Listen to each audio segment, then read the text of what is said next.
Hi, folks. Welcome to another episode of Film Study. This is Ken McKusick, and we're just done with the first day of legal tampering, sort of the new first day of free agency. We're going to talk about that. A very eventful day for the Baltimore Ravens. Joining me to do that is Matt Ruff. Matt, how you doing?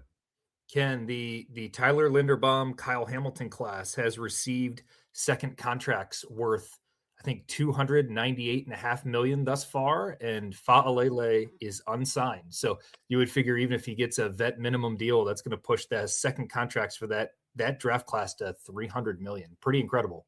North of a year worth of cap for the 7 or 8 players that have been re-signed at this point. So very significant number. There aren't too many players from that draft who are not still around. Let me look at it one more time here. But the 2022 draft of the Ravens: Kyle Hamilton, Tyler Linderbaum. We know they've both been signed to big deals. David Ajabo is not signed currently, so there's another potential small addition there. Travis Jones has been re-signed by the Ravens, of course. Daniel Fa'alele not yet signed. Jalen Armour-Davis, I don't know what he is, but he hasn't got an extension because he got cut already. So I don't know if he would count towards this total. Charlie Kolar, of course, Jordan Stout, Isaiah Likely, all gone today. Demarion Williams is Pepe is no longer in the league as far as what PFR is showing me now. And Tyler Beatty, didn't know he was still in the league, but he apparently is. At least he's still highlighted in the PF Pro Football Reference text here. Yeah, the only reason why I note that, Ken, is because I think people have been giving EDC a lot of heat. Maybe some deserved, maybe some undeserved, but you still have draft classes like this draft class or the Lamar draft class where, man, you look top to bottom and the amount of value extracted from one draft is incredible. And now you juxtapose that to the fact that the Ravens aren't going to have a first-round pick for the next 2 years. Certainly an interesting Ravens phenomena, which is something we've never seen before. No, they've traded away, between 55 and 60% of their draft capital for the next 2 years with the Crosby deal. So it's frustrating. Obviously, the great drafting teams have to go through what the Ravens did with the 22 draft, with the 18 draft. The 18 draft, at least they did a pretty good job of unwinding that before they got to the critical point. They traded Hayden Hurst after 2 years. They traded Orlando Brown after 3 years. So they got some value back on both of those guys before, push came to shove. They didn't do that, of course, with the 22 draft, and it's all coming through on a single day. And literally, the entire draft class, 4 of the guys picked right out from under. I think it's 4. Yeah. And so, tough row. They did keep the 2 best players, I think, from that draft, which is still pretty great. They got a great deal on Travis Jones, and they got, of course, Kyle Hamilton signed up long-term, in preparation for his Hall of Fame induction, we hope. Yeah, and when you see what Jordan Davis of the Eagles got, what was it, 3 years, $68 million or something like that, right? It really makes you realize the bargain they got with Travis Jones. Yeah. Oh, yeah. Yeah, big bargain, no doubt about it. We knew it at the time, and there had been a problem with his it's not eligibility, qualifying for 1 year because of the same problem that Bateman had in terms of showing up late for something. All right. Anyway, let's go player by player here. So let's start with we'll start with the good news here. Okay, which is the Ravens acquisition. They re-signed John Simpson, 3 years, $30 million. I'm expecting that we're going to find something like 22 million in the first 2 years with an $8 million option in 28. Of course, that's a team option. If the way contracts work in the NFL, if they cut him, they'll save $8 million or thereabouts against the cap, which I expect would be his 2028 salary. Anything more than that, I'll be very happy. Yeah, Simpson's a very interesting player. I think a lot of people were shocked to see John Simpson returning to Baltimore, 3 years, $30 million. Right now, to your point, Ken, you don't get all the juicy details or the relevant details when you'll see an agent make a tweet that, that they communicate with Rappaport or Schefter or whoever, but, not all 3 for 30s are created equal.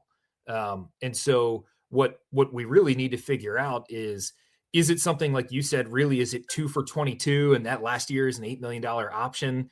I don't know why that still feels steep to me for John Simpson. I would have thought 1 for 7, 1 for 8, or something to Mhm. that effect would make more sense. You really got to get to the guarantees, and later in the day, Seamalu, the guard from Pittsburgh, he signed, I believe it was with Arizona for three Yep. for just a little bit over 31. And so on the surface, without us having any more of the details, it looks like a very similar deal to Simpson. I don't think it is. I think the guarantees are different, but Seamalu was graded significantly higher than Simpson. And if it's going to be, if the deals are actually fairly similar, then I think it was a bit of a miss. But again, I don't think that's the case. Well, John Um, Simpson is 4 years younger. So you right. have that. Mhm. But I in this case, I agree. I think that Sayamalo's deal makes a lot more sense for the Mhm. Cardinals than Simpson to the Ravens does. I think that Sayamalo would have been the much better choice for the two almost not different prices. Right. And again, you're right. I don't know all the details, but 3 for 30 and 3 for 31.5. There's only so many ways you can structure that. Of course, Sayamalo might have had 15 million guaranteed, and Simpson could have 3 million guaranteed Mhm. for all we know. But yeah, I would agree. Sayamalo is a better player at this point, and even projecting forward for decline, I think I would certainly take him. Simpson is known for a very high penalty rate. You heard me say one of your 95.5 snaps, one of your 95.4 snaps, but he's now at one every 104.2 snaps career. He's slightly improved his rate in New York. He cut it to one every 119.6. By the way, that's still a horrifically high rate. Dreadful. I mean, And he truly is a human penalty machine. his year in 2023 is maybe worth reviewing Mhm. a little bit because he played very well for the Ravens to start the year, and that was Joe D was there in 23 and coaching him, and his grades early on the season were pretty good: C, B minus, B minus, D, C, C minus, A, C, A.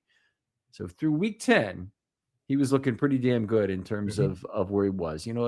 Probably about a B minus aggregate player, maybe even a little higher than that. So certainly a player you'd be happy with.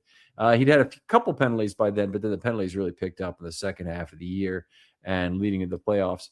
His last, well, from week 11 through the AFC Championship loss, he had a D in all but one game.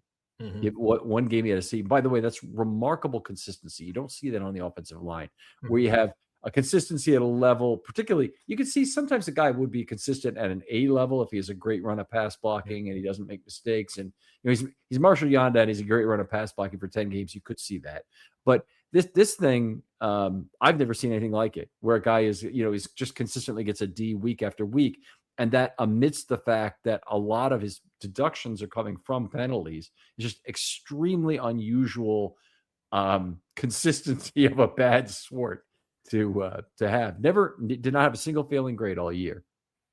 Yeah, that is pretty consistent. I think that in order for this to make more sense, you have to have some projection involved, and that to me is we have a new offensive line coach. This Mhm. guy seems to be one of the best hirings. Him and Mickens are the two premium hirings besides Minter and Doyle, obviously, and Weaver, right? But for the position coaches, they're really where it's at for this team. I have got to think that whatever scheme or combinations of schemes. No team runs one scheme, right? But the combination of schemes and what they want to do, they think that John Simpson fits into what they're looking for, and that he can be coached up. I was reading that their new coach Ledford, when he was in Atlanta, their number of holding penalties wasn't all that high, so maybe they can coach him up. But I will say, as you said, Ken, his penalties with the Jets, it decreased, but it was still dreadful. So, Yeah. and this guy's not 23, he's not 24, right? He's 28. So, at some point in time, we need the coaching and the light bulb to go off together. And I think if you can reduce some of those penalties, he can take a step up. I don't think he's the best, he's not going to be in the running for the best guard in the league, but can he be better than what he was? You have to hope. I was looking through some of the PFF rankings, and I don't think that he was all that far off of Faalele or Voorhees when you're looking at guard rankings for Mhm. PFF for the year. So, but again, a lot of that's tied to penalties, right? So, can they improve, his play? That's the big question to ask. And it's fair. And if you're 28, in most cases, I'd say you are who you are. Mhm. There's not going to be, if he was a bad pass blocker, he had some significant deficit in the run game, I'd say there's not really a reasonable hope to project improvement onto that. In fact, you have to be fearful of projecting decline. And I think there still is some fear of having to project decline on a player Simpson's age, from this point forward.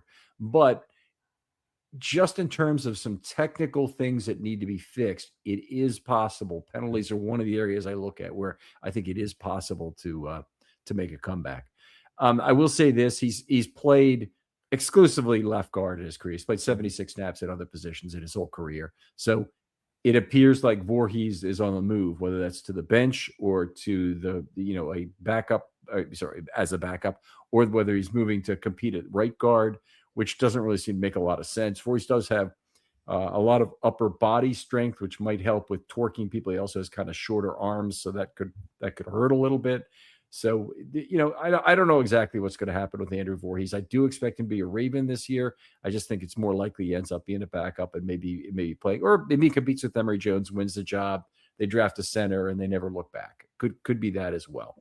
But anyway, I think John Simpson is the left guard for the Ravens at this point, and not Voorhees. Agreed.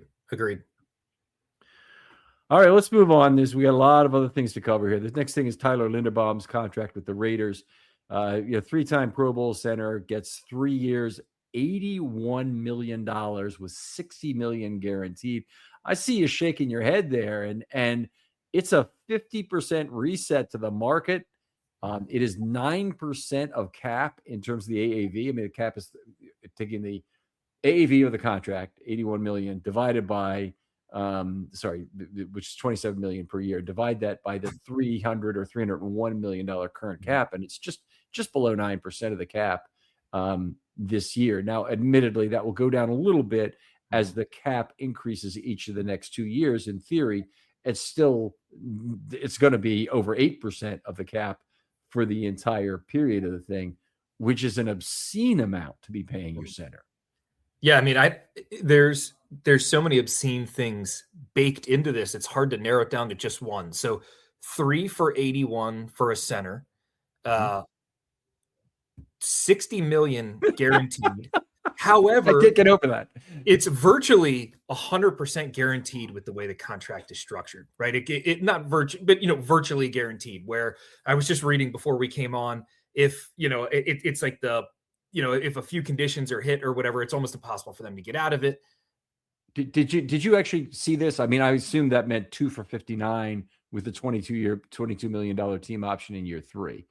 But I don't know that. I don't know that for a fact. I was reading it, and my kids were jumping on me, and I was trying to read it closer, but it popped up on Reddit. But I'll try to find it and send it over to you. But basically, someone said like this thing's virtually guaranteed, and so even if it's not 60 million guaranteed over 2 years. So now instead of being 27, now we're at 30 a year for a center, and Creed Humphrey was at 18 million or 18.1 million. Creed Humphrey is the best center in the league. I don't think there's any disputing that. Close. Yeah. Right. Pass blocking premium, run blocking premium, a true stud. I'm not a fan of paying centers, but I do think that Creed Humphrey is dynamite. Right. So I can understand Creed Humphrey getting that. You and I have been talking about this for this past year as I've been filling in for Voss on Friday Morning GM. I think you said, what's my highest that I would go? I said maybe 15 or 16 million. Even at 16 million, I was struggling because Linderbaum struggles with some of the bigger long arm defensive tackles that he faces. And so, he's a dynamic run blocker, though I will say in the Steelers game, the last game of the year where we lost, there was I think it was like a 3rd and 2 or a 3rd and 3 that they ran on. He couldn't hold his block, and Rasheen Ali got hit right up the middle. And then Lamar Jackson had a big run that got called back from a holding penalty. Right? So those 2 plays were killer for the run. But I just don't understand how, when you look at the metrics, right? Look at the pass block win rate, look at the PFF grades. Can I trust your grades more than anyone else? Right? When you put multiple grading sources together and they're all telling you virtually the same story, even some like PFF, which are favorable, right? Because they overly weight his run blocking, for example. That's right. I just have a hard time buying into this much money. I mean, how many left tackles are making $27 million a year, right? It's the Let alone fifth highest contract for any offensive lineman. Mhm. Is what I saw today. I don't know if it's true or not. I didn't line it up against other contracts to make sure that there's not more left tackles making more money than that. But I mean, he makes 35% more than Ronnie Stanley. Right. And Right. it's that to me. I'm not saying that Ronnie Stanley is a great player anymore, but he's making left tackle money. He's actually making left tackle money at center, and I think the Ravens actually managed this very well. They probably knew that they were not going to be able to re-sign Linderbaum. They were able to set a floor that was higher, and they may even essentially have shill bid on this. Mhm. Okay, you know what that means, of course. But Oh, yeah. but when you're at an auction, and oftentimes this is you're auctioning off an item, and you want the price to be supported, then you have a friend or you even do it yourself. And there, of course, it's I don't think it's even legal to do it, but certainly not frowned upon by the auction community. You have a bid put in by some third party to increase the price of the item. And I think that's what happened here, basically. DaCosta talked him up in a way that didn't make any sense at all. I mean, Eric DaCosta does not believe for one freaking second that Tyler Linderbaum is the best center in football. He can't. He just, it's just too obvious that that's not the case. And so he said it, and that helped him, get the support offer that they effectively sent Linderbaum with to the market, which appears to be something like $22 million. They pumped up the fact these negotiations are still going on. Then Tyler Linderbaum says, I want at least 25, and the Raiders jump in at 27. I mean, it's just, it was a perfect storm. The retirements that went on at the same time. I think this was managed. If you want to give DaCosta some real credit, this is managed extremely well by the Ravens in terms of maximizing the price tag on Linderbaum for another team. Yeah, I agree, Ken. When you're talking about the shill bids, I thought of this documentary I saw on the 4 or 5 crime families in New York back in the 50s or 60s, and they all owned cement companies. What they would do is the city would come out with a bid. They wanted to solicit bids for a job, and they were all in cahoots together, and they would choose who's going to win this bid. And so what they would all do is they would all bid some obscene price, and then one of them would bid just slightly less than that. And so they ended up just completely wiping out the entire market. I think it's genius. Obviously, that's illegal. You can't do that. Not recommending it to the listeners, but I agree with you. From what Jeff Zarevek said over the weekend, the Ravens offered, I think it was 4 for $88. That's what he heard. And then from what the language that I read, people said they thought that they had a deal, and then the agent just stopped talking to them or something to that effect. Again, some of the drama and the details that you try to read through tweets, who knows what happens. I agree with you. I think that, you sit down with EDC, you put a gun to his head and you said, hey, 27, 26, 25, 24, 23, or any of these acceptable numbers that you would pay Linderbaum. And I think the answer has to be no. It better be. It better be. Yeah. So, I mean, because he'll have to sign another center. They did have a one come off the market today, by the way. Cade Mays came off the market today, which is he's who I wanted.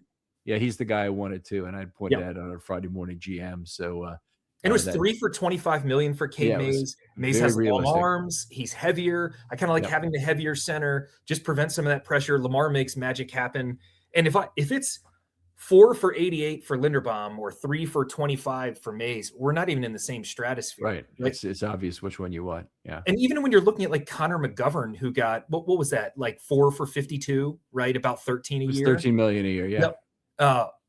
McGovern grades out pretty well, right? He grades out pretty well. Not as good a run blocker. Okay, I'll give it to you. I don't think anyone's as good a run blocker as Linderbaum, but I don't really care because he's a good pass blocker, right? So I just don't understand what happened with the market, because over like the last week, every podcast I would listen to, except yours, of course, but people are like, oh, you can't lose Linderbaum. You might have to go to 25 million. You might have to exceed 25 million. And I'm pulling my hair out, Ken. I'm like, what are you guys talking about? Like, we have a cap. There's a finite amount. Sure, you can spread it out over some years. You do have a little bit of flexibility, but the numbers people were saying made absolutely no sense to me. And I think DaCosta did a really good job of maximizing what Linderbaum got. And I'm dumbfounded, and I'm so happy for Tyler. I love seeing people get paid. I wish the Ravens could have had him, but you can't pay this. So for those of you guys who are upset with EDC, I really don't think you should be. Here's the last thing I'll say, Ken, and I always thought this was funny. I keep hearing people say, build a wall around Lamar, build a wall around Lamar. We need Linderbaum. And I keep thinking to myself, does that make sense to you? Because he's a below average pass blocker. How's that building a wall? I'll give it to you. Linderbaum's run blocking is insane. His mobility is really, really good. His ability to pick leverage, etc. But if you're saying build a wall, you could have gotten Cade Mays, who graded higher from a pass blocking standpoint, and paid 30% of the contract that Linderbaum got. Right. It didn't make any sense, and Mays would have been the guy. That definitely would have been the way I went. I think you're right about any talk about wall around Lamar. The general problem is people don't understand offensive line play, and they over rely on PFF for their grading. And PFF, I'll just tell you, offensive line stats, you really need to be careful. It's still what I use when I look at comparing other players across the league, but keep the pass and run block separate. Do not look at that BS combined score, and then look at the penalties closely underneath that, because they also underweight for those, and that's been a problem of Tyler's as well. So you really, he happens to be a guy who exactly looks as best as he possibly can, with PFF's combination scheme and underweighting of penalties really, really making him look good. So we had the retirements as well. The retirements of Dahlman and Kelly were big in terms of getting him more money. So that's one thing. I think the Ravens have to look back at this, and unfortunately, it's hard for me to see that they would have a lot of regrets about picking Linderbaum where they did at number 25, given the return they're obviously going to get all these years later now of a third-round draft pick in all likelihood in 2027, right? 2027. Yeah. So, it's hard for me to say they're going to learn their lesson from this, but the Ravens lost the frictions with an interior offensive lineman for the fifth-year option of the franchise tag that exists at all other positions in round one. So, it's not a good position to draft in round one. No guards, no centers. The Ravens at 14, before they traded it, a lot of people had them lined up to pick Ione out of Penn State, and he would have been a guy who the same conditions would have applied to. Maybe he's good enough that you want him as one of the top paid linemen in the league, but probably not after 4 years. Actually, after 3 years, when you have to make the decision, and then they would have been SOL. Yeah, and the funny thing too, you when you bring him up, I don't think he would have been there when the Ravens pick at 14. I think I don't think the draft is strong enough. I think a lot of that fed into the calculus for the Max Crosby trade. I will admit, I've got friends that are, swinging from the rooftops. They're so excited. I'm excited for Max Crosby.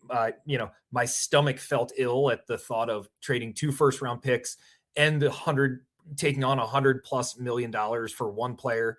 But I do think it says something about this upcoming draft, and it seems like there's a lot of talent at safety, guard, some odd positions. There's not a lot of quarterbacks that are going to come off before the Ravens pick, and so that 14th pick, it's not the Kyle Hamilton year where you're going to get an all-pro player at 14, and I think maybe that impacted the calculus a little bit. I really don't think they wanted to give up a number 1 next year, but with Max Crosby, if they have a little bit of luck with some health, then hopefully they'll be having one of those extremely low draft picks anyway.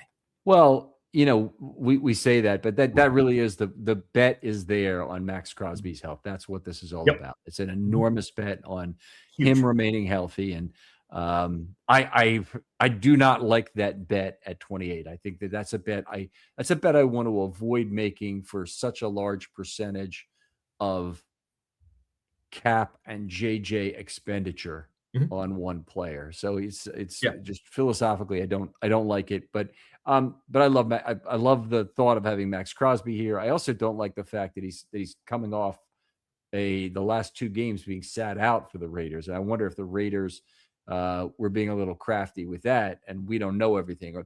And I also don't know if there's still a physical to come for Crosby. I assume not. Right. That they wouldn't have said made the trade as is, or the Raiders may have made part of their demands be you don't get a physical out of this. This. Right. Right. And he did have that procedure at the end of the year. He did want to play, though. And he was pretty pissed that he didn't get to play. I think it's a risky move, frankly, and there's risk on all sides of the equation, right? A lot of people think risk is one direction. There's always risk. I think there's a lot of risk here. I also think that Crosby is someone who plays a lot of snaps.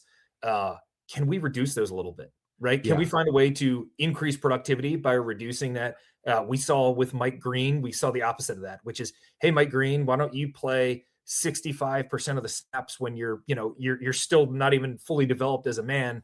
And we saw what that did, right? It just kind of sapped some of his effectiveness. So, hopefully having a player maybe like, Tavius Robinson, Mike Green, et cetera, they'll need to add to this spot. But, I would like to see them not playing Crosby every snap, but getting a lot out of him when they do. So anyway, somehow I took us into Crosby. We were in the middle of Linderbaum. I want to respond on the Crosby thing also. So someone made the point online that I had not maximized the discussion of Crosby, the run stuffer, on the podcast about Crosby. Appreciate the comment, by the way. Not banging on the guy at all. He's correct that we didn't go into it as much. And Crosby's a generational run stopper. This reminds me a little bit of the McPhee situation when he re-signed with the Ravens. And, they had a guy who they could realistically hope to get 15 to 20 snaps a game out of after what he'd played for the last couple of years, where he'd been working through injuries. And even when he was healthy, he was playing 20 snaps a game kind of thing. And then he comes to camp, and he's by far their best run stopper, and he's by far their best pass rusher, and they want him in there every down they can get him in there.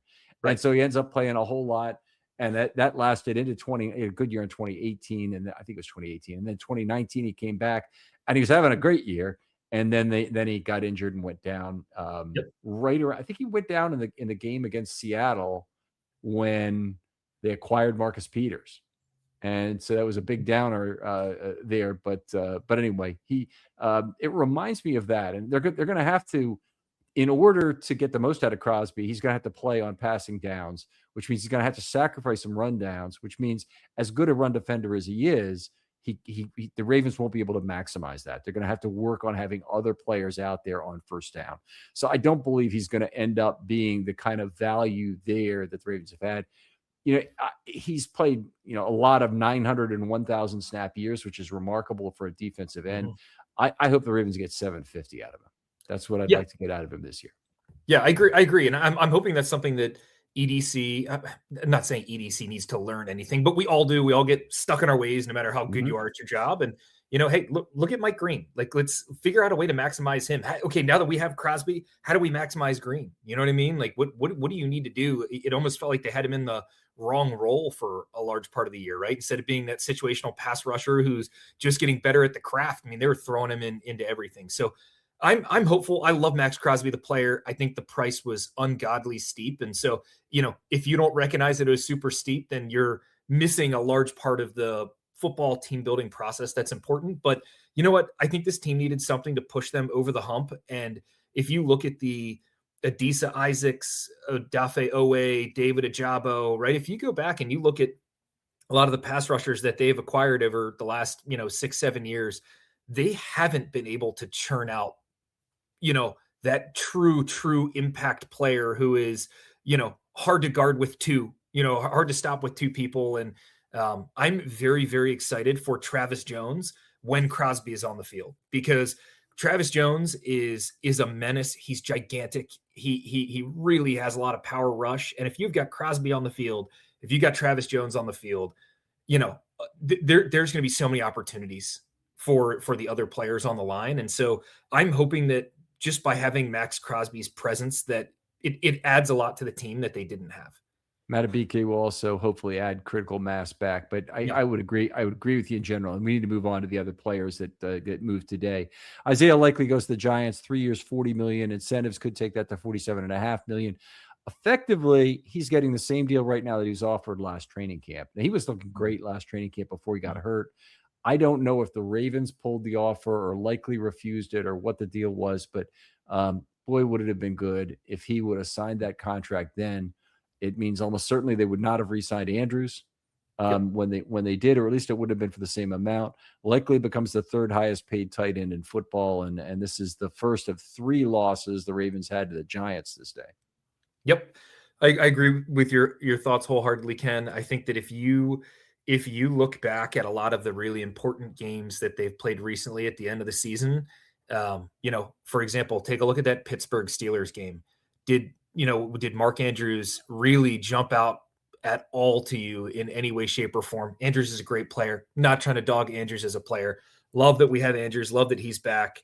When they signed Andrews for 13 million a year, I was in Mhm. disbelief, and seems like Likely got the same deal. Yeah, well, likely also, if you remember in the Pittsburgh game, made the big 4th and 7, 4th and 8 play to give him another chance on that drive. He went up high to get a ball between two defenders, and that's something on extended plays he's been very good with over the years. That was just a remarkable play by Likely. The Pittsburgh fans were distraught over that. That set up the field goal attempt that was ultimately missed.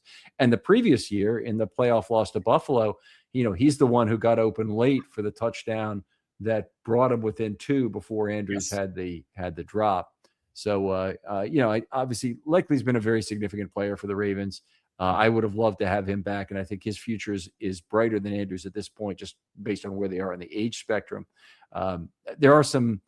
I don't know what's going on between Likely and the Ravens, if there's something else, but I didn't hear discussion of any additional hope that he would be signed once Andrews got signed. I never heard one time when they said, yeah, there's a good chance they could still get Likely at this point.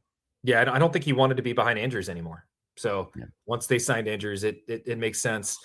Sad to see Isaiah go. He made a lot of big plays. He had a huge catch in the Jacksonville game a couple years ago. Yep.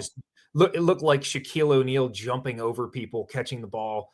I will say though that while he's had some insane catches, it didn't show up in the stat sheet week over week. You know what I mean? Right. It was, you can think a lot of catches off the top of your head, and like you said, the one in the Bills game, but he really struggled to get consistent production here. And I think it's a shame that we lost him. Not sure I like how it worked out, but at this point we know what it is, and the Ravens are going to have to focus on tight end in that middle to second half of the draft. Right. It is a good tight end draft. I'll be doing that podcast, and the draft shows are going to start in about 2 weeks. In terms of maybe a little bit sooner than that, and they'll be coming out very regularly for all the position groups. So we'll look forward to that.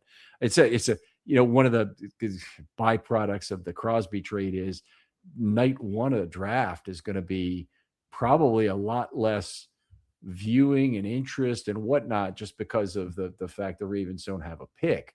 And we still will be very Raven centric about it, and I'm sure you'll be on the show at some point, Matt, this year. But we'll be very Raven centric about it, and we'll be concerned about who the Ravens might lose that still might be on the board at 45 when we're in the late 20s.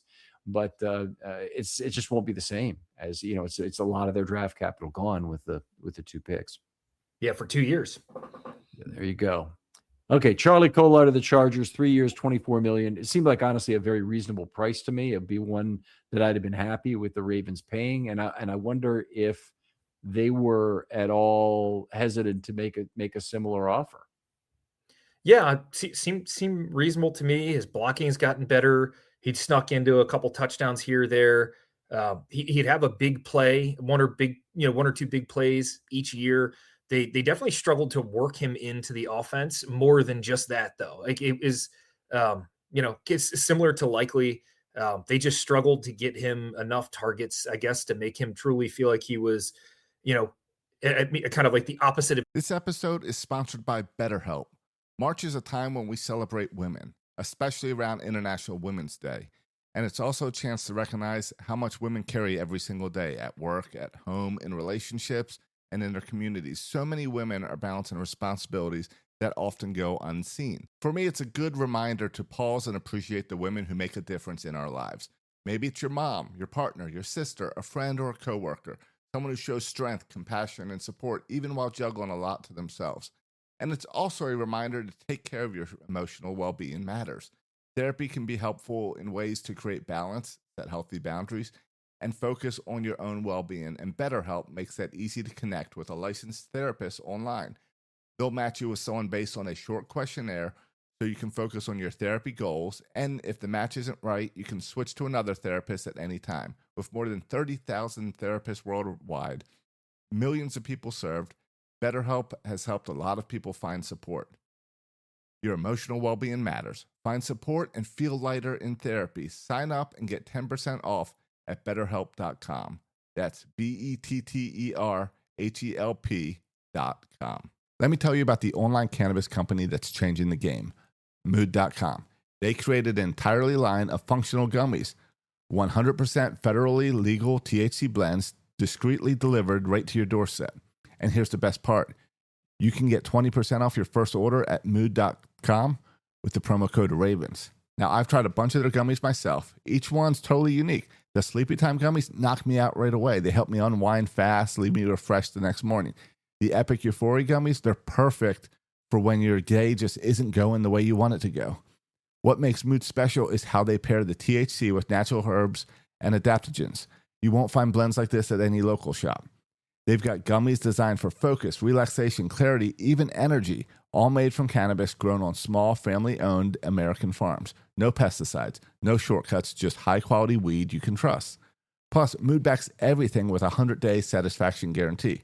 So head on over to Mood.com, check out their amazing selection, and don't forget to use the promo code RAVENS at checkout to save 20% off your first order. His days at Iowa State where it seemed like every target was going to him, right? So I'm happy for Charlie. That's some good money.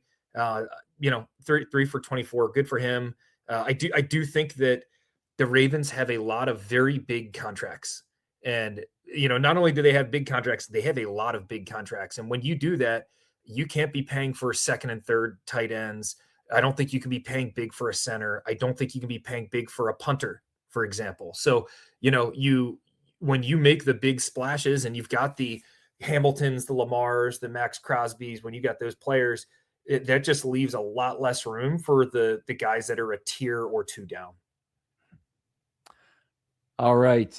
Completely agree, by the way, on that. A glue player. He's going to be difficult to replace, by the way. And the Ravens have had a rotation of guys. Zaire Mitchell-Payton most recently, while likely was hurt for part of this last year. But they've had other guys, Tomlinson and others, who've tried to fill a blocking role and a special teams role, but they've never really been receivers. Kolar was a rare guy who could do all three, blocking, receiving, and a lot of special teams value. And he'll be missed. That's a big on special teams that the Ravens are now down. So they have to figure out how to replace that with a linebacker or another tight end, or potentially, it could be an inside linebacker or an outside linebacker. But it's got to be a big. It can't be somebody. It has to be somebody who can line up between the tackles on the punting unit, which they need 4 guys for. And so it's a fairly substantial loss. All right, Jordan Stout goes to the Giants, 3 years, $12 million. He's immediately the highest paid punter in the NFL. That's bad, and the fact that he's gone after an outstanding season where he ranked very well by PFF, but also was had a good in 20 year. He had some good length to his kicks, had good hang time, but it's maybe even more the loss of him as a holder. Yeah, very, very good holder. I think you've mentioned this before, Ken. We weren't sure if Tucker was declining or if Stout was causing that decline. Right. I think Stout proved that he wasn't the issue in that equation. Did like having him with Tyler Loop. Although, I think if you look back at Stout's punting, like this past year was incredible, but he wasn't always the best punter if you look at the 3 years before it. And so maybe he ascended this year. Maybe he just had a good year. Maybe something clicked, but I don't know what I felt like the highest paid punter. I don't know. I just don't know if this team needs that where they are right now, especially as, like I said, they've got so many big contracts to guys that you're going to have to lose players like this. They've got a bunch of draft picks, maybe you got to go pick up the next punter, or, maybe you get a punter on a vet min who you're comfortable with as a holder, right? You've got some film on him as a holder. And, punting and any part of the sport can win and lose you games, but, punting's certainly not the most important piece. So I'm okay with it. Wish he was here. Wish all these guys were here. You don't like losing anyone, but, it's not baseball. You don't have unlimited money and you've got to be judicious. Yeah, it is. It definitely is something that they'll have to bring in Sam Cook probably again, and Randy Brown will work with him and try and get the next holder up to speed. But it's another variable to add to Tyler Loop. Um, Stout, an outstanding teammate, by the way. I have a story about that. I want to make sure I'm okay telling it, so I'll hold back on it. But outstanding teammate too, in terms of what he brought to the Ravens. Draymond Jones goes to the Patriots, 3 years, $39 million. The handwriting seemed to be on the wall with the Crosby deal. It's not they can't afford a second contract there. What they can afford is probably another vet and another draftee. So I'm looking forward to that. And that is an area where the Ravens have proven expert at getting vets. Our old friend Jadeveon Clowney is out there, so he might be a guy. Kyle Van Noy would be in the bucket of possibilities. I don't think he's a sure thing by any stretch, but he's among numerous potential candidates. It could even potentially be like a Khalil Mack, who would be coming here. Khalil Mack's, the dollars have got to get right, and the dollars at 1 year for 15 or 16 million don't make any sense. But there is an amount that Khalil Mack would make sense, and maybe incentivize it and make it something that would be really appealing. Yep, agreed. Did Khalil Mack sign somewhere? He signed 1 year, 18 million with the Chargers. So yeah, that was my same reaction, Ken. It's just at some point it's just crazy, right? Like he's 35. 1 for 18 seems ludicrous. Khalil Mack, hell of a player, not bashing the player. I think that, kind of on the whole, I had been saying, you had been saying the cap keeps going up and it keeps going up in very large increments. And there are a lot of bad teams out there who have a lot of cap money. And at the end of the day, there are just going to be people who are overpaid. There's nothing that's going to eat. You can't do anything about it. And I think that I'm always conservative when it comes to spending money, much to the annoyance of my wife and others around me. And I have a hard time with the NFL inflation, right? Of, hey, the cap just went up 10%. That means all new deals are going to jump up, right? So, it's players definitely looking expensive when it comes to Draymond, 3 for 39. I would have loved him 3 for 27. Or something to that effect, 3 for 39. It's just too far out of the Ravens price range. So like you said, Ken, hopefully they can find someone, I think they need a vet. I think they need a draftee for sure. And then maybe a few players coming back from last year, like Kamon Rucker, right? They got a few other guys too, that they can kind of take a look at in camp, but you just can't throw out massive money there, right?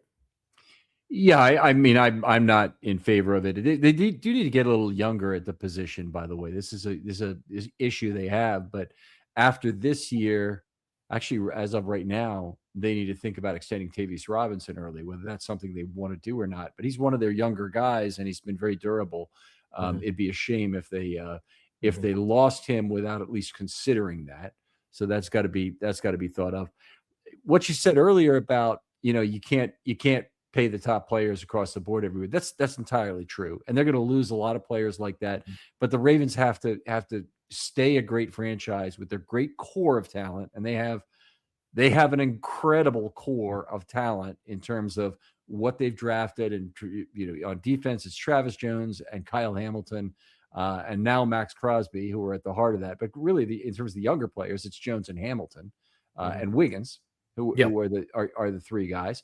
And then if you go in the offense, it's of course always probably going to be Lamar Jackson. And then after that, unfortunately, on offense, it's a long way down to the next really good young player. You're talking maybe Roger Rosengarten? Yeah, Zay. Yeah, Zay. Okay. But Zay's going to cost a lot of money. So the value is not necessarily going to be there. But they need to make sure that when they're dabbling in free agency, which they'll do plenty of this year, they have to fill out their roster. They had the fewest total players under contract of any team in the NFL going into this at 48. They're going to need to judiciously pick from the middle and bottom end for value. And nobody is going to like those signings. No Ravens fan is going to say, I'm really happy about this signing. Ooh, that looks like a great value signing. There's an astute few who kind of pick up on that. And then there's a bunch of people, they want names. Right. And they don't really, know enough to judge a guy who's a middle of the pack safety and whether the Ravens might be getting, $2 or $2.5 million of incremental value out of a player like that. Right. And what I would say to those fans is, I know shopping from the bargain bin maybe gets people upset, but the NFL bargain bin is incredible. There are so many players coming off of injuries, Yep. older people in wrong schemes, people with bad coaching. Like, all I'd say to you is Chidobe Awuzie versus Jair Alexander. Which one did you want? Which one worked out? Or Rock Yassin Ronald versus Darby. Ronald Darby, right? Because it was those two together, right? It was Darby and Yep. Yassin. Yassin was the big name, just like Jair Alexander was. Okay, Yassin wasn't as big as Alexander, right? But my point is, you find someone that fits your scheme, fits your coaching, that's coming off of something that caused them to have a down year. That's where you can truly make your hay in the NFL. I think the Ravens have done a pretty good job of it. A lot of times you have to double dip, right? Like they've done with the corner position in both those instances. One worked, one didn't work, right? They do that often at tight end when they draft, right? They draft two. One works, one doesn't work. But I will say, while the Ravens probably aren't going to be the team shelling out $27 million for a center, that doesn't mean that the next 6, 8, 10 weeks where guys are still going to be getting signed outside of the draft, it doesn't mean that that's not just as interesting, because you never know when someone like Ronald Darby is going to turn out a season like he did, which really helped that team and provided a ton of value. Oh, it was absolutely godsend. And for Awuzie this last year, it was terrific value he provided. If you look back at the 2009 to 2012 Ravens, the real value pick on the whole team was Matt Burke. During that era. It wasn't Anquan Boldin. Everybody, we can't lose Anquan Boldin. We can't lose Anquan Boldin. You don't understand. Matt Burke was the guy who was incredible value for that entire period. And they need the next center, I hope they can find somebody who's ascending at a young age. And then Matt Burke was not that. Matt Burke was a 6-time Pro Bowler when he came to the Ravens, who had, or I think he was 6 times with the Vikings. But anyway, he came to the Ravens late in his career and still had 4 good years left. They could find a player like that, and probably not a late career guy, but they might find an undervalued earlier career guy at center, someone they're willing to take a chance on. I think Cade Mays would have been a great one here to do, but they could also find a guy maybe who's a position shift. A guy who didn't work out because of short arms or some problem somewhere else. The one suggestion was made is could Andrew Voorhees move to center? Would that improve some of the things that he's been weak at? We don't. I don't think we know, but it's worth probing at. Could Corey Bullock really be a decent center for the Ravens and maybe be a bridge player to when there's a better draft of centers? So maybe you get 2 years out of Corey Bullock if you're lucky. That's possible too. So the Ravens, they've got to figure this out judiciously. They don't have an unlimited amount of funds to spend around, and hopefully they do. I want to get back to Draymond though for a second.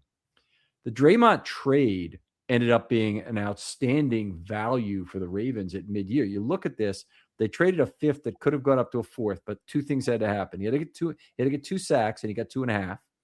And the Ravens also had to make the playoffs. So the Ravens missed the playoffs. They only give up a 5th round pick. They're going to get back probably a 5th in 2027, but it might be a 4th for 3 years for $39 million. It's going to be close, I would think. So if they were able to get a 4th, a year removed like this, I think that would be a pretty remarkable return on Jones, who played quite well for the Ravens during his brief time here. Yeah, I agree with that. I think that the Tyler Loop kick miss against the Steelers, two big things jumped out. One was, I don't think they would have been able to make the Max Crosby deal, whether that's for better or worse. But I've heard that the Bears were offering 2 firsts, but the Bears have like the 22nd pick or something, and the Ravens had the 14th. So I think it helped seal the deal there. And like you said, it prevented the Draymond Jones 5th from becoming a 4th. So I don't know if that Ravens team last year was really going to make it. You could always say anything could happen, but I just think the pass rush on that team last year was too weak to truly overcome some of the more elite teams. Although you could argue a lot of the elite teams got knocked out anyway. So again, maybe fair arguments to be had, but. So anyway, Draymond to the Patriots. Good luck to him. He was a good Raven while he was here. There's no question about that. I thought he's also been kind of funny on Twitter talking about the projection of him being 3 years for $60 million from somebody. He goes, I love that projection, but I'm not expecting it, kind of thing. But yeah, that was hilarious. Hilarious. So today they announced that they're not tendering Keaton Mitchell. I think this is a mildly surprising move. I don't think it completely closes the door on him coming back, but here's basically what I think has happened is the Ravens probably do not feel entirely confident about his health, and they would need to risk a tender, which is north of 3 million, maybe 3.5 million or so. That's for the low round tender, which means anybody else can sign him, and then you get to match their offer sheet. The other possibility is that he would that he could be given the second round tender, which was like 5.7 million out of the price range. So basically, the Ravens just didn't like the price on the tender this year, and it's not that uncommon for running backs that you get in this kind of a situation. I'm bothered that Mitchell's out on the open market, and I do think he's going to find some money somewhere. Which is unfortunate. I don't think it's very likely the Ravens get him back, but they still could. Yeah, Ken, I think that the Ravens running back room has gotten very odd. Now that's from an accountant sitting in his underwear talking to you, right? But there's something about the fact that you've got a 32-year-old running back who, okay, one of the best ever, but still you're pushing the age curve, right? Then you've got Rasheen Ali, who they had doing some third down duties after Hill got hurt, but I don't think he really wowed anybody. You've got Justice Hill coming off a neck injury with a salary probably higher than you want to pay him, who isn't the best runner either, right? Good at the third down back, good at the blocking, receiving out of the backfield. And then you have Keaton Mitchell, who has proven that he can hit absolute home runs, but after playing for a handful of games has gotten hurt, in the couple of the seasons that he's played, right? Like after he got hurt, was it in the Bengals game that was very cold this year where he had that run down the sideline where it looked like he was going to score, and then all of a sudden he started carrying the piano on his back? Yeah. And then he missed a little bit of time, but I never thought he really came back and looked very special after that. And against the Steelers, I can't recall him doing anything all that big. Maybe my memory's getting a little bit fuzzy, but I do think it's hard to be completely sold on his size and health, though I do think that he can be an incredible talent, and I would hate to lose him, but I certainly wouldn't want to pay $5.5 million for him, which is what that second round tender would be. Well, he had only 121 carries as a Raven, which is a lot for somebody we're talking about to this degree, but 6.3 yards per attempt is the reason. Right. And he also had 7.7 yards per target as a receiver. He actually came down a little bit this year and had one very bad looking interception go off his hands, but definitely showed some things as a receiver that you'd hope could be turned into value. He definitely in camp.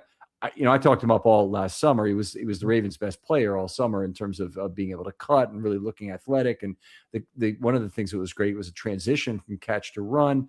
But then his season was good at 5.8 yards per carry. Nothing wrong with that, to be sure. But there's total carries were not what you'd hope. He sat out from the beginning of the season for a while. They couldn't find a place on the roster for him. And part of that was he wasn't a special teams player, or at least he wasn't more than just a pure kickoff return guy where Ali would cover kicks as well. So they were just having trouble getting him on the field. And that very frustrating, very, very, very frustrating that they couldn't find a spot for him. And Harbaugh is gone now. So this is not purely a Harbaugh thing. And this is something people really need to realize. This wasn't Harbaugh's fault that they couldn't find a spot for him. Okay. At least I don't look at it that way now that they've non-tendered him. The fact they couldn't find a spot for him was fairly legitimate, that they just, a smaller body type like his, potentially not a great tackler. They just didn't feel like they could really use him to cover kicks. Whereas I do think that sometimes the Ravens could go with a bigger player on today's kickoff rules, use him in the middle, and use him to deny space. And Brent Urban, like for example, might be really good for that in terms of doing that. But they really never tried to do that either. Yeah, agreed. And I think it'll be interesting to see where this running back room goes. Does Justice Hill stay? Where do they go from here? I do think that I'm still not sure what happens if Derrick Henry can't take the lion's share of the Right. carries, right? It's a very oddly built running back room, right? And again, that doesn't mean it's bad. There's excellent components to it, but it just seems like Hill had some serious limitations, right? Just from a running the ball standpoint. Ali has some limitations, and Keaton Mitchell had some limitations. And we didn't just have a type of running back who in college could be the bell cow and could come in and do that. Maybe obviously not as good as other players, but I wouldn't be surprised to see them get a running back in the draft or something to that effect to try to fill in that hole. I'm not sure if Ali or Hill's spots are safe. So we'll be curious to see where that goes from here. Right. I mean, they probably have an agreement in place already with Hill if they're truly keeping him. Otherwise, we're going to hear about his release in the next couple of days. But I would imagine that he's getting a reduction in salary to return. Or in the case of it's either that or if he was cut, I'm not even sure there'd be a 0% chance that he'd return after that. They've already proposed some new level to him, but it may be that he goes to the open market, doesn't find what he wants, and then comes back. Would also be a possibility. So they may giving him a kind of a departing offer.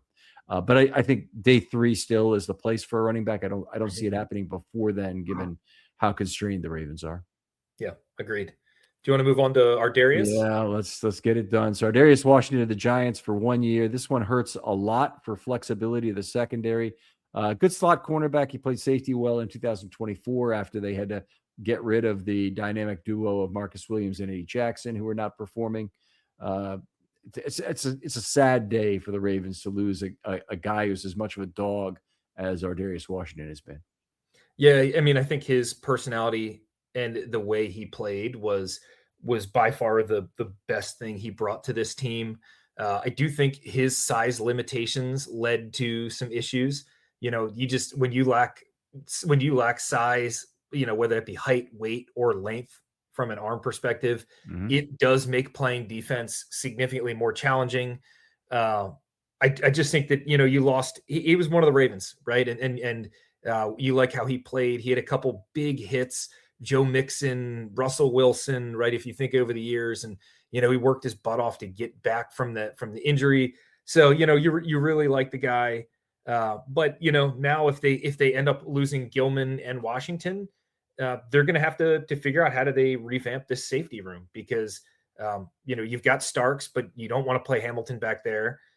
You've got I can't remember the special teams ace they have, Keandre Jackson, who blocked the Boswell field goal. It wasn't missed by Boswell. He got his fingertip on it. But they're going to need to fill in at least 2 safeties, right, to get to that group of 5. So an exciting, maybe underrated position group to see how they shape it over the next 3 months. Yeah, I think this is a good area where the Ravens will probably extract value from the middle or bottom of the market, and they'll try and find 1 or 2 guys there. They probably will try and find a late round draft pick. That makes a lot of sense anyway. Guys will come to camp, they'll compete, and somebody may end up getting cut. Just the way things work, they won't have guaranteed money on their deal. So, as you mentioned, $298.5 million in total extensions to this class is just incredible. Daniel Faalele is still to come, and he's not going to be insignificant. In fact, if you look at it, I don't think he's going to get a lot less than what Simpson got. Yeah, I think it'll be pretty similar. He's younger. There's still potentially some upside to garner there. There's a whole lot of bad tape out there, but honestly, in terms of the relative level of play, it's not all that much different. And there's a lot of good tape too, right? So yeah, a lot of good movement, a lot of good pass blocking. So there's things to like, and some bad pass blocking too. But we don't need to beat on Daniel Faalele anymore. But just the success of the 22 draft, we need to celebrate one more time, as a lot of it walks out the door. Yeah, and guys, these draft classes don't come along often. The Ravens have had some really good ones. They had the Ray Lewis Ogden draft, which was otherworldly. Flacco, Ray Rice, that draft was at least solid at the top. The Lamar 2018 class was incredible. This 22 class was incredible.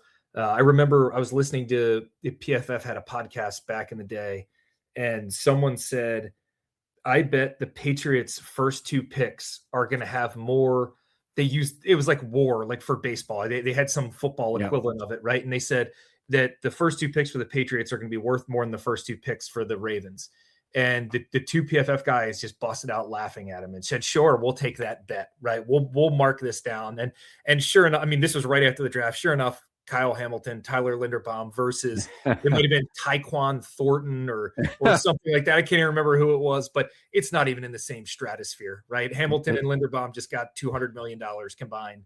I always thought that was funny that someone was trying to put that bet up to the folks at PFF. But what a draft class.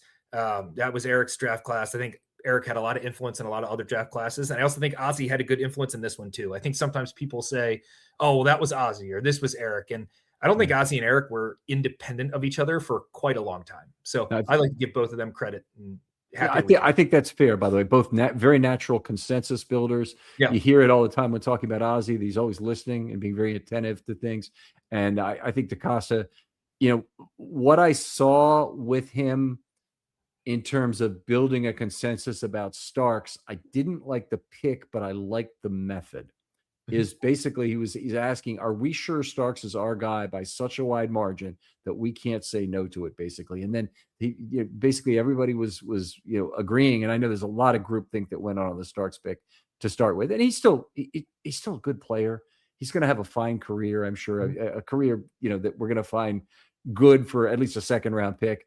But he's a first round pick is the issue. Right. And I do like consensus building in a GM. I don't want a guy who basically will always go with his own judgment over others. And occasionally over the period, DeCosta and Ozzie have been specific about whose pick was whose. So there's a bunch of small school picks, for particularly 10 years or more ago, that are really more Eric picks than anybody else because he was really in charge of small school scouting. He was like a Judon or Brandon Williams type. Zach Sealer, Brandon Williams is a good one. Lardarius Webb. So there've been a number over the years that certainly met the standard. And then DeCosta had no problem talking about who's the tight end that I just forgot his name. Drew. All right, I've forgotten. But there was a tight end, and he's a 5th or 6th round draft pick, and he said somebody asked him to explain the whole draft one year, and he went back player by player who he liked, and it was to get to this guy, and he said, "Oh, that was Ozzie's pick." Now, are you thinking Ben Mason, Ken? No. Way before. This is before when Ozzie was the GM. I'll get it. I'll put it together. What do you think about the fact that the Lamar extension is not yet completed? So I think I'm just ignorantly speculating is all I can do. They have to be cap compliant Wednesday at noon, I believe. So up until then, they don't have to be. I don't know how they fit Max Crosby under without moving some Lamar money around. The question is, the extension's not done. If they do have to do it by restructure, that's a lot less good. Right. And so I have to think they have a true extension done, and they're trying to just not announce it publicly to hope that maybe it gives them a little bit more leverage to cut a couple $1 million off people's salaries. I will say if the extension isn't done and they start doing the people call them simple restructures, I might call them stupid restructures, where you're just shifting the dollars from year A to year B, right? I would hope we wouldn't do that, because then that makes me think Lamar doesn't want to be here long term, and you almost have to start looking at moving off Lamar at least after this season. So I hope they have it in the back pocket. I hope it's done. I don't know why it would be so hard. I'm not trying to blame Lamar. I'm not trying to blame EDC. I'm just hoping that EDC and Lamar are very private people. I'm hoping they already have this thing done. It's agreed to. They're not going to announce it until Wednesday or something to that effect, because just kicking the can down the road on the $74 million this year, man, that's just not exciting. Right. No, it's not exciting at all. And I do hope they get it figured out. So it's one of the big things to make this offseason and the rest of free agency, even the mid-market shopping, the bargain bin, more exciting will be having some actual dollars from Lamar. Oh, a lot of other players signed today too. We don't have time to get into all that on this show. Tim Settle was one of the guys who got signed today, so that was unfortunate. But a guy I would have liked to have as a kind of a backup nose 3 guy. Anyway, any deal that shocked you, Ken? Like Jalen Phillips, $120 million. I didn't actually see that deal. So Jordan Davis number is a big one. Tyler Linderbaum number is by far the most shocking that I've seen. But what was the Jalen Phillips number? 5 I think he went 120? to Carolina. I think it was 4 for 120. Oh, that's big. 30 million a year, 80 million guaranteed, I believe. Pretty big for a guy coming off a 5-sack year. I know sacks aren't everything, but it's not like he was lights out for the 5 years he played, right? He had good years. He put up some good numbers sometimes, but never really blew you away. And then to get, I think it was 4 for 120. I mean, that's Max Crosby money. Right. Well, that's the question for you is, would you rather have both number ones back and Phillips 4 for 120, or give away the 2 number ones and have Crosby 4 for 112.9, which is what they have? Yeah, I think that's a really hard decision. I think that the accountant in me says I'd rather have Phillips and the 2 first-round picks. However, I think that Crosby has a significantly higher ceiling than Phillips does, and the Ravens need to get over the hump in the next few years, right? Like I think that if they have a bumpy next 3 years, I don't know. I don't know. I don't like going all in. I don't like closing windows and all that stuff, but I do think there's something to be said for Lamar's 29, and you've got to try to win soon because he's only getting more expensive. His cap hits are going to keep increasing and increasing. I know the cap will go up, but I don't know. Maybe this goes against what it's kind of natural for me to do, and I think for you too. But maybe this was the time they had to go for it, and this is their go for it move, and they think Crosby is going to be a premium player for 3 years, and they're really making it into a window. Not wild about it, but I can understand that. You might think the likelihood of winning after Lamar's past 32 is significantly less. Okay. All right. Well, I think that's the argument for it. It's just an enormous bet on Crosby's health and productivity. And if you get back Crosby of 3 years ago, we're not even going to think twice about the loss of the draft picks as it goes. If he has 2 of the next 3 years are at that sort of a level. But I think that Max Crosby is gone. I think that, that he's a player who can be a little bit better than he was for the Raiders last year. And potentially, I hope at least he can be a little bit more durable.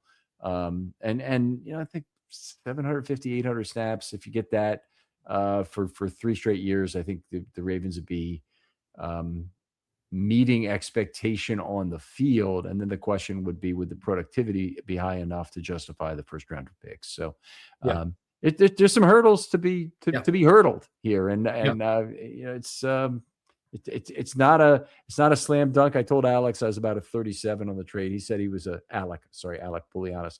He said he was a 23 on the trade. So. Yeah. And I get where you guys are coming from. I probably lean closer to you than most fans, but I will say the Ravens just have not, especially last year, just did not create enough variance on defense.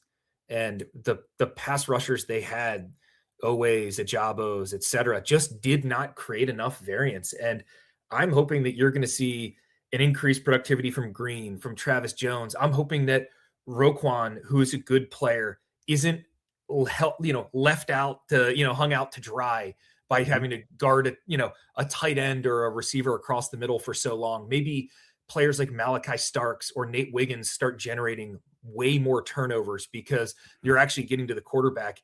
It was pretty difficult. That defense they were playing last year, when you saw, it's 3rd and 10 and they're playing, 18 yards behind, they're playing 8 yards past the sticks. Maybe I'm exaggerating a bit, but there are some times where it was just painful, the defense. So huge risk, but maybe it's what it takes to get this caboose over the hump. All right. Well, fair enough. Always a great time talking football with you, Matt. Tell folks where they can talk football online with you. Yeah, you can find me on Twitter at 20KidRock. All right, other folks out there, this is the right season. Hit me up if you want to talk to me about something Ravens related on a short episode. I still will try and do these whenever possible. I'm very deep in the draft right now, and the amount of effort that goes into that is very significant. But I'd love to talk football with you, particularly if we can carve out an hour. Generally speaking, I talk to you in advance about what the topic is. I don't expect more than about 3 bullet points of what you want to talk about. Don't over prepare, and we may have to mold it into something different than exactly what you're talking about to make it not like the other shows that have come before it. But I would love to talk to some new people there. And please hit me up, whether it's by Twitter, DM, Reddit, wherever you may be. Matt, thanks again for coming on. All right, Ken. We'll talk to you next time on Film Study.